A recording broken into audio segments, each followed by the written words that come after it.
Thank you for joining us around the fire. Now, want to hear a scary story?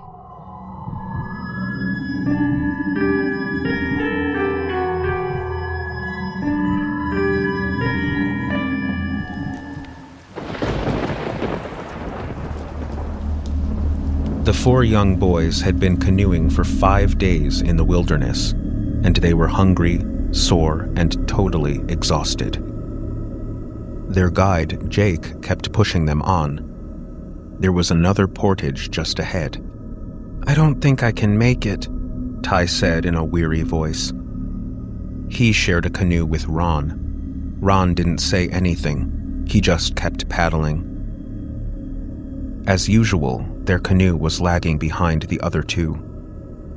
Ahead in the next canoe, Pete was working hard to keep up with his older brother Phil. He didn't want to look like a sissy in front of Phil, especially after he persuaded him to take him and his friends on this canoe trip. In the lead canoe, Jake paddled on with his smooth, strong strokes. This canoe was shared with Eric, who tried to do everything exactly as Jake did. As their canoe glided within a few feet of the land, Jake leapt out into the water. Eric followed him a few seconds later. They guided the boat onto the shore and then pulled it out of the lake, watching for sharp rocks in the shallow water. Several minutes later, Phil and Pete went through the same process. The 4 of them waited for Ty and Ron to come to shore. It wasn't unusual for them to have to wait. Ty and Ron were always 5 to 10 minutes behind. "Get a move on it, you 2, Jake called out. "You're slowing us down." Jake liked to push on as fast as he could. The canoe skimmed into the shoreline. Ron jumped out into the water to guide it in. In the back, Ty struggled awkwardly to leap off the boat. He jumped into the water and lost his footing. While Ron pulled the boat up onto the land, Ty floundered around in the water. Finally, he waded out, totally drenched. The others laughed at him. "You'll make a perfect target for mosquitoes," Jake said. "At least you're good for something." Eric laughed his high, whining laugh. He always laughed loudest at Jake's jokes. "Let's go," Phil said, hoisting their canoe on his shoulders. Jake and Ron carried the other 2 canoes. Pete, Eric, and Ty carried the supplies. The portage was a long one. Jake said it would take over an hour.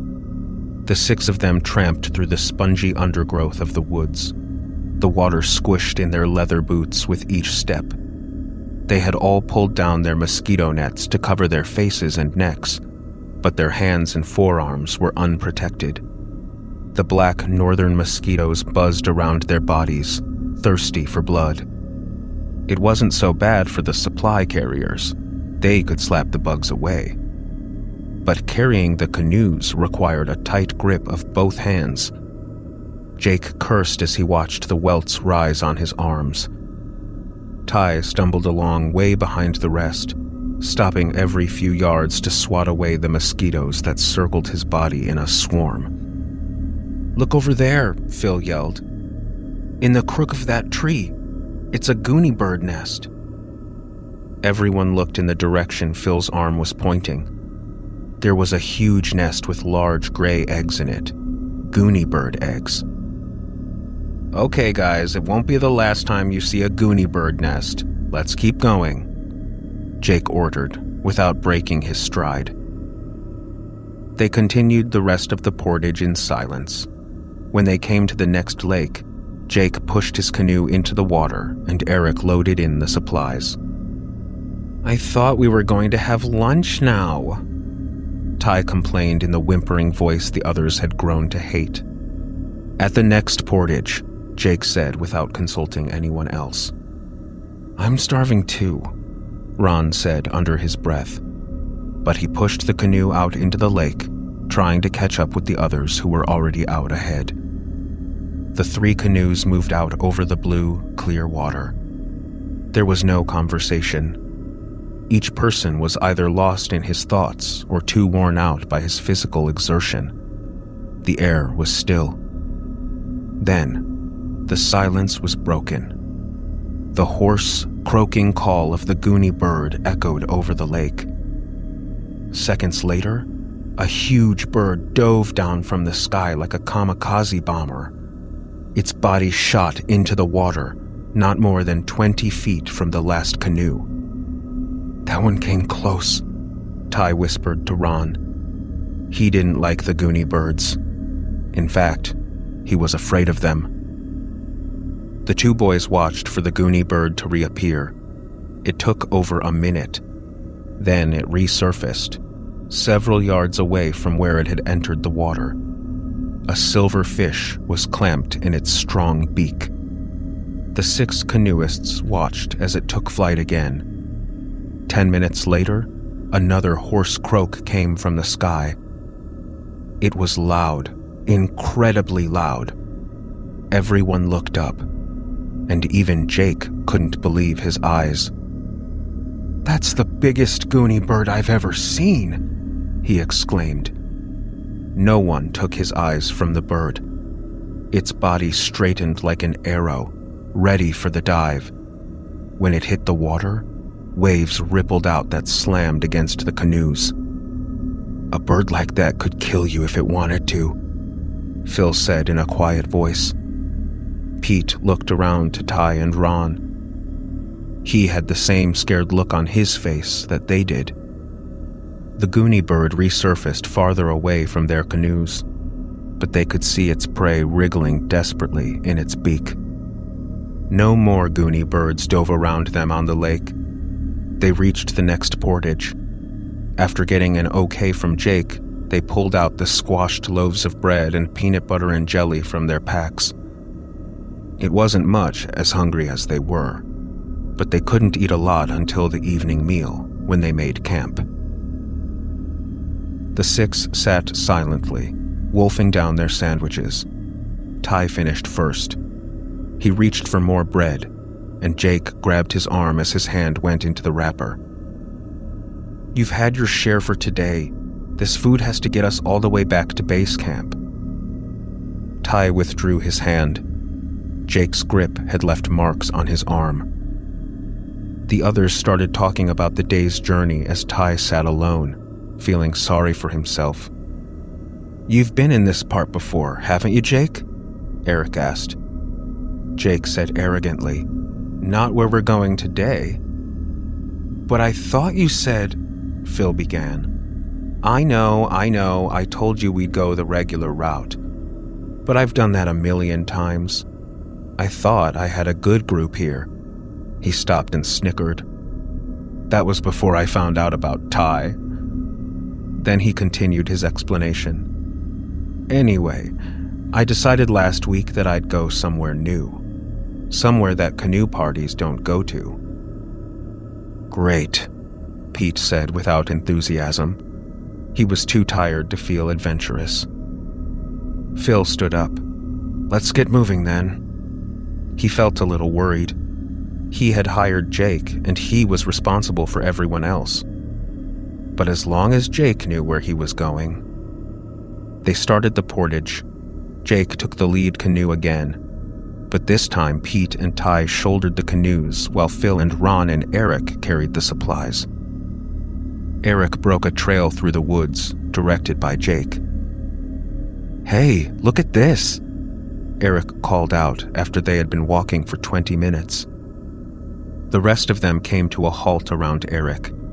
He had found another Goonie bird nest, and it was filled by 2 pearly gray eggs. But these eggs were unlike the others they had seen. They were huge, too huge almost to belong to the same kind of bird. "I want to go back," Ty whimpered. The huge eggs had set his imagination wild. In his mind, all he could see was the giant bird swooping down on him. Eric laughed. "What's wrong with you, Ty? You scared of eggs?" Eric walked over to the nest and took his walking stick and poked at it. "Leave them alone, Eric," Phil ordered. But Eric was looking at Jake to see what Jake thought, and Jake was smiling at him. Eric took the stick in both hands and raised it high in the air. Then he drove it down, like a stake, first into one of the Goonie bird eggs, and then into the other. The group watched him do it in hushed silence. Then, high above them in the trees, there was a rustle of wings. An agonized cry pierced through the stillness of the woods. It continued on and on like an eerie death wail. Circling above them in the sky, a giant Goonie bird swooped up and down above the treetops. Ty was shaking. Tears were running down his cheeks. Everyone else had turned pale, and even Jake looked uneasy. Eric threw the stick on the ground by the nest and ran back to join the others. "Let's get out of here," Jake said. They moved through the woods, traveling fast, but they couldn't escape the croaking of the Goonie bird. It continued to shriek in the sky. Hurriedly, they shoved off into the next lake at the end of the portage. Each of them was filled with a strange sense of guilt and fear, and even foreboding. On the lake, they automatically fell into a fast paddle. It was as though they were racing against something. Jake and Eric's canoe cut through the water in a straight, smooth line. Phil and Pete followed close behind. Ron and Ty struggled to keep up. After 2 hours of paddling, they were behind, so far behind that they were barely in sight of the other 2 canoes. "Come on," Ron said nervously to Ty. "Hurry it up." "I'm trying," Ty panted. "I'm trying." But they couldn't narrow the gap between them and the others, and they began to feel almost abandoned. "You don't think Jake would leave us out here, do you?" Ty asked. "Sure, Jake would," Ron answered. "But Phil wouldn't." Then they stopped talking. In the sky above them, they heard the flapping of strong wings against the air. Just before it began its dive, the giant Goonie bird screamed out its eerie call. The 4 in the other canoes stopped paddling and turned around. They saw a huge Goonie bird diving down, straight down onto Ty and Ron's canoe. Its body was pointing like a finger at them. They saw Ty cowering low, and Ron desperately trying to turn the canoe with his paddle. At the last second, Ron swung the boat to one side. The Goonie bird plunged into the water 2 feet away. A wave of water almost swamped the canoe, and Ty started screaming. The other 2 canoes had turned around and were coming toward them. The Goonie bird surfaced 20 feet away and then took off again into the air. But it had no fish in its beak. "Ty, shut up," Jake ordered. Ty stopped wailing and stared blankly at Jake. "We stay together from now on," Jake said. Then he swung his canoe around and started off across the lake. "Are you crazy, Jake?" Phil yelled after him. "We need to turn back." Jake kept paddling. "I said let's stay together. If you don't get moving, I'll leave you here." The 3 canoes moved out across the lake. Ron and Ty paddled mechanically. They couldn't let themselves think of the bird. They couldn't let themselves think at all. For 2 more hours they pushed on. This was a big lake, and Jake headed them to its furthest point. Finally, they touched shore on a small island. They pulled their canoes up and waited for Jake's orders. "We'll head in a ways and see if we can find a decent place to camp." The 6 shouldered the canoes and supplies and tramped into the interior of the woods. After 10 minutes of walking, they came to a clearing, but what they saw made them stop short. No one said a word. No one knew what to say. It was a deserted campsite. 2 tents were pitched. A cooking kettle hung over a burnt-out fire. Camping equipment sat around the clearing. It looked as though the people had just disappeared, leaving everything behind. "I want to get out of here," Ron said. Wait a minute," Jake repeated as the other 5 started to go back in the direction from which they came. "Let's check it out," Jake said as he walked over to the campfire. The others sat down the canoes and supplies and walked cautiously over to join Jake. "Look," Pete said, pointing to some food. "It's only a few days old." Phil kicked a loaf of bread. Insects scurried out of it. "Why do you think they left?" Ron asked. No one answered, but each of them, in his head, was thinking of a terrible reason. "I don't see how they could have left," Phil said. "I mean, you can't just leave all your supplies out here in the middle of nowhere and then expect to..." His voice trailed off. He didn't finish what he was thinking. "They didn't even take their sleeping bags," Eric said, coming out of one of the tents. "Everything is set up for them to go to bed, but they didn't, I guess." "Come on, guys, let's get out of here," Ty pleaded. Jake looked over at Ty's scared face, and he laughed. "We're not going anywhere. We're camping here tonight." A chorus of 5 voices spoke over each other, protesting what Jake had just said. "No, we're not. I want to get out of here. This place scares me." But Jake had made up his mind. "Pitch the tents," he ordered. No one, not even Phil, felt secure enough to contradict Jake. Jake was the guide. He was supposed to know this country and these woods. He was the only leader that they had. They pitched their 3 tents across the clearing from the 2 empty tents. Jake insisted that they use the same campfire. By the time they were all set up for the night, the sky had begun to grow dark. Jake lit the sticks of wood he had carefully built up. The wood burst into flame, the yellow tips of fire licking up at the dark night. The 6 of them sat around the fire, eating their daily quota of beans, bacon, and stew. There wasn't much conversation. They were all starving, and their minds were on something they didn't want to talk about. The night grew darker. Above the high black shadows of the trees, the moon shone in the sky. The campfire was like a beacon light, shining up from the dark woods. They sat around the fire, still, even though the food had long been eaten. Jake got up from the circle and went down to the lake. The others sat huddled together. "You think we'll be okay, Phil?" Pete asked his brother. "Sure, Pete." Phil wanted to give some reassurance, some strength. But he felt the same ominous fear that he saw in the others' faces. "We'll be okay," Ty whispered. High above them, high up above the towering trees, came the flapping of giant wings. They looked up. The Goonie bird passed under the moon.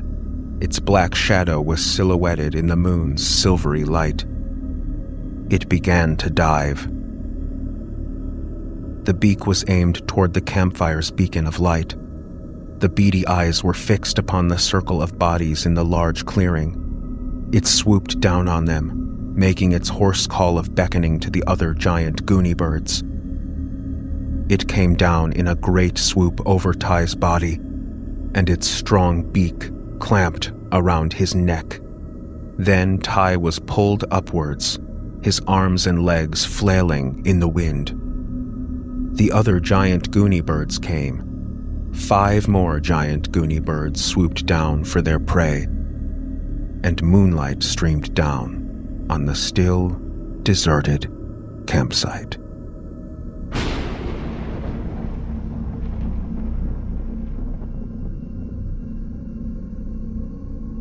In the late summer, just before school started, Ellen always went to the Ohio State Fair with her friends. This year, she set off for the state capital early one hot summer morning with her friends Jane and Diane. They laughed and talked all the way to Columbus on the 2-hour trip. Arriving at the fair, they joined the crowd of people circling the dusty midway lined with food stands, rides, and other amusements. By late afternoon, the three of them were tired and a little bored. They had seen nothing new from last year. Still, they decided to walk around the midway just one more time. They passed the ice cream and hot dog and waffle stands. They looked over the Ferris wheel, the Wild Mouse, and all the other rides again. And they walked by the freak show advertisements, showing the bearded lady, the conjoined twins, and the man with a rubber mouth. Then they passed a small passageway they hadn't noticed before. Ellen suggested they follow it and see what was at the end. The passage twisted around behind the canvas tents until it ended at a huge sign advertising something called the Tunnel of Terror. The sign showed a small boat traveling along a dark canal. Along one side of the canal was a scene with wax figures showing someone being guillotined in the French Revolution. "Creepy," Jane said. "I wouldn't go in there." Ellen wasn't sure what put the idea into her head, but suddenly, she wanted to ride the Tunnel of Terror. Maybe it was that the tunnel looked cool, and she was weary of the searing heat of the midway. Or maybe it was that she was looking for something new in her life, any new experience that could be strange and different. "Anybody dare me to go in?" she asked. "Are you crazy?" Diane said. "I dare you," Jane said. "All right, I'll go," Ellen announced bravely. "I suppose you two are afraid." "We'll pay your way, right, Diane?" Jane said. "But wild horses couldn't drag me in there." The three walked up to the ticket booth. A grizzled old man sat in it, cleaning his fingernails with a penknife. "One, please," Ellen said.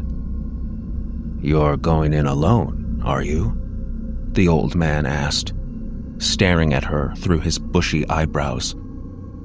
"I'm not afraid," Ellen said. "Where do I catch the boat?" The old man motioned her behind the ticket booth. As she went around, Diane and Jane started to follow. "No," the old man said. "You can't go any further. You didn't buy tickets." Ellen tried to sound cheerful as she yelled goodbye to her friends, but the boat was old and creaking, and she shivered as she slipped into the moldy leather seat. The old man pulled a wooden handle beside the canal that started a gear in motion. Ellen was startled by the noise and turned around to look at him. His mouth was set in a wide grin that showed his dirty, decaying teeth. Then, suddenly, she saw nothing. The boat had glided into pitch-black darkness. In the dark, Ellen noticed that her sense of hearing had become very keen. There was the creaking drag of the boat along the canal. There was the slobbering lap of the water against the sides of the boat. Then there was a shriek that made her heart jump to her throat. A second after the shriek, a spotlight flashed on. 2 feet in front of the boat was a man stretched out on a torture rack, his arms tearing from their sockets. Ellen could see the red blood oozing from his skin. She closed her eyes and buried her face in her hands. How much longer would this last? The boat jerked around a sharp turn. Then the shriek Ellen heard was her own. A slimy mass had just passed over her face. She crouched down in the boat, feeling sick to her stomach. If she could stay like this until the trip was over, maybe she could stand it. Why did she ever want to come in here, she asked herself. She would give anything to be out in the bright sunlight with her friends. There was a rumbling sound in front of her. Then Ellen heard the sharp hit of metal against wood. She peeked from between her hands. It was the guillotine scene. A bloody head rolled from the victim's shoulders into a bucket next to the guillotine's sharp blade. She braced herself for the next scene as the boat took another sickening, sharp turn. She felt something wet, something furry, slip around her shoulders. She tried to contain her screams. It would go away, she told herself, just like the slimy mass before. But the wet fur seemed to press closer to her. She felt a weight get into the boat beside her. She screamed and screamed and screamed. Outside, Jane and Diane were laughing about the noises coming from inside the tunnel of terror. They could see the old man was enjoying it too.